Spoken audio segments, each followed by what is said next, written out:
یہ طریق جو ہے سلوک کا، اللہ تعالیٰ تبارک و تعالیٰ کے راستے میں چلنے کا، یہ طریق جو ہے یہ ہر وقت چاہتا ہے کہ کچھ آدمی کیا کہنا چاہیے بے فکر نہ ہو، بلکہ اللہ تعالیٰ سے مانگتا رہے کہ میں، کیونکہ اس کے نفس کے تقاضے جو ہیں وہ کسی بھی وقت ابھر جاتے ہیں، اللہ بچائے۔ مولانا رومی رحمۃ اللہ علیہ فرماتے ہیں مثنوی میں کہ ایک حکایت بیان فرمائی ہے کہ ایک آدمی جو تھا وہ کہیں جنگل میں لکڑیاں وکڑیاں کاٹ رہا تھا، تو سردی کا موسم تھا، تو سردی کے موسم میں لکڑیاں کاٹتے کاٹتے وہ اس میں کہیں ایک وہ اژدہا سانپ وہ نکل آیا، لیکن دیکھا کہ بالکل مردہ ہے، تو لکڑی میں لپٹا ہوا تھا، انہوں نے کہا چلو مردہ تو ہے ہی، اٹھا کے لے گیا اپنے گھر میں، تو لے کے ڈال دیا۔ وہ لکڑی کے ساتھ لپٹا ہوا تھا اور بالکل بے حس و حرکت تھا، مردہ تقریباً۔ جب وہاں اپنے گھر لے کر آیا تو وہاں سردی کا موسم تھا، وہاں ذرا گرمائی ملی، تو کچھ دنوں کے بعد اس میں حرکت پیدا ہو گئی اور وہ جیسے مردے سے زندہ ہو جاتا ہے اس طرح ہو گیا۔ اب وہ جو ہے اور اس نے کسی کو ڈس لیا جا کے، تو حضرت مولانا رومی رحمۃ اللہ علیہ فرماتے ہیں کہ انسان کا جو نفس ہے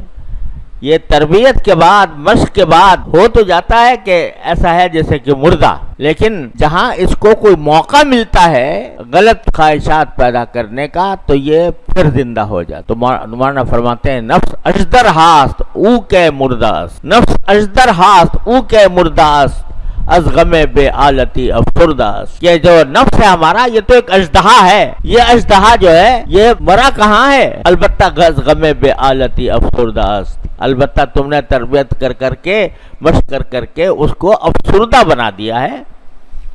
لیکن وہ موجود ہے۔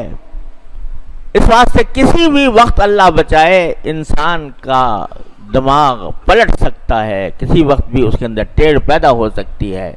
اس لیے دعا سکھائی گئی کہ اے اللہ ہمارے دلوں میں ٹیڑھ پیدا نہ فرما۔ یہ ذرا ہر شخص اپنے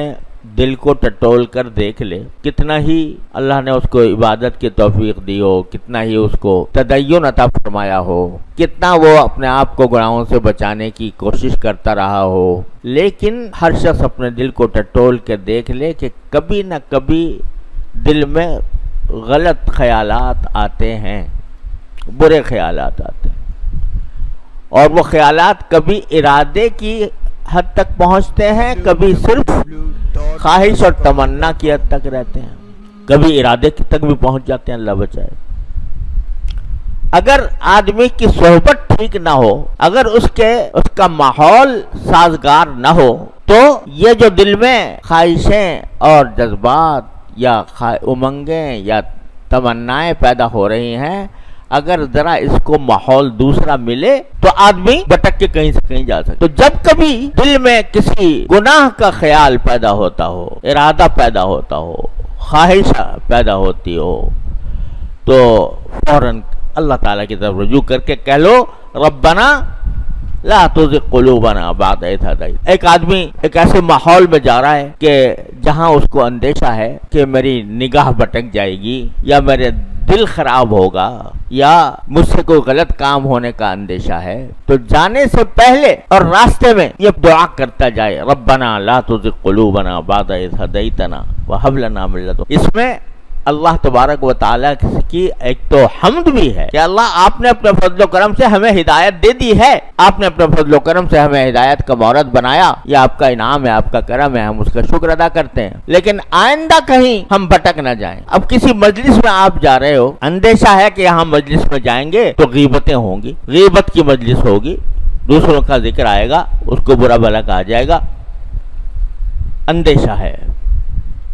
اول تو ایسی مجلس میں جانے سے پرہیز ہی کرے تو آدمی تو بہتر ہے،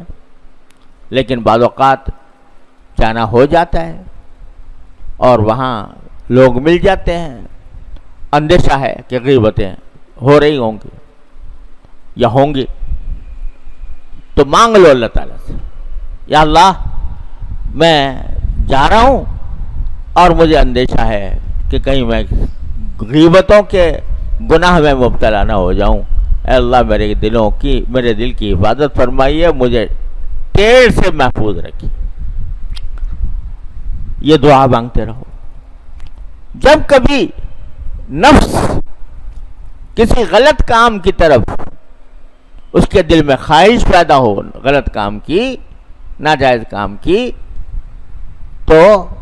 فوراً یہ کہہ دو ربنا لا تزغ قلوبنا بعد اذ ہدیتنا۔ اب یہ نسخہ خود بتا دیا نبی اللہ جل جلالہ نے، خود بتا دیا کہ یہ کرو، کیونکہ میرے نیک بندے ایسا کرتے ہیں، ان کی تعریف فرمائی جو کرتے ہیں، اور ہمیں بتا دیا۔ تو اس نسخے کے بعد اتمام حجت فرما دیا ہم پر۔